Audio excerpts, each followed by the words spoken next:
or here. So, this video came to be from a question from another user. How do you use global integers and block integers? These two are very similar, but they're used in different ways. Think of it like this signal. There's global and model, except that block is just block, not model, so that's the difference. So how do you work with them? You can even tell them apart, not by their names, but also the logo. You can easily tell what they're used for. So, how do they work? So let's call this integer high integer. And right now it's at value of 0. Let's put it on play so it stays that, so it doesn't stay like that. And let's move it up 3. And then you see these things right here once you have an integer up. And also you can only name the global ones. You cannot name the block ones because they're restricted to the block, so it doesn't even matter. And also global is, well, it connects to, you can put it on everything else but the block. It can only be visible on the block it's placed on. So let's look at these 9 things right here. What are they used for? I can explain 8 of them, and this one's a bit weird. I know how to use percentages, but the way it works in the game is really weird. But fortunately, you'll not really most likely use it. You'll most likely use these or something. So it's okay. I may not know how to use it, but it's just really weird. There's no details at all that I can find. Maybe if I look at the wiki, but I didn't do that. I'm using my own brain for this. But if you know math, then you would know how to use these. But let's try to actually work with them.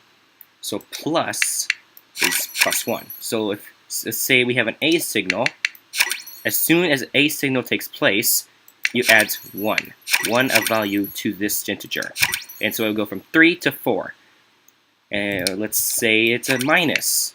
It's the same, it just goes down by 1. This is multiplying. So right now this is number 3. And if I do multiply by 2, then let's say that if the number value goes up to, let's say, since this is 3 and 2, that means it'd be 6. If it comes 6, it will smash the Blockster.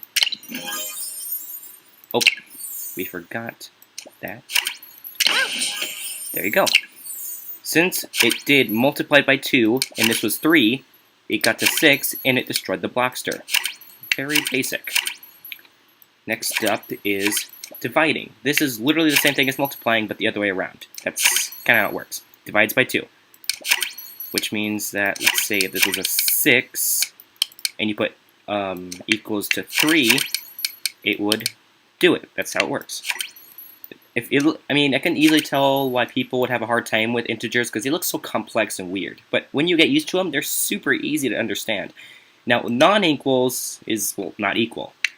If it's not equal to 2, it will smash the Blockster.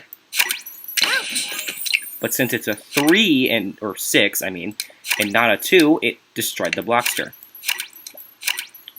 But if it was a 6, then it would do that. Oop, forgot it. High 2. Now these last two, they seem weird at first, but try to memorize them. This is, actually, since they don't name them, you just basically have to work with them. But I'm pretty sure this is greater than and less than. So let's have a button system that we'll put in. So if it's above, it'll go red. If it's below, it'll go green. And let's have some buttons to adjust it. Down button subtracts, and up button pluses. So right now, it's above. It's above. It's red because it's 6 right now.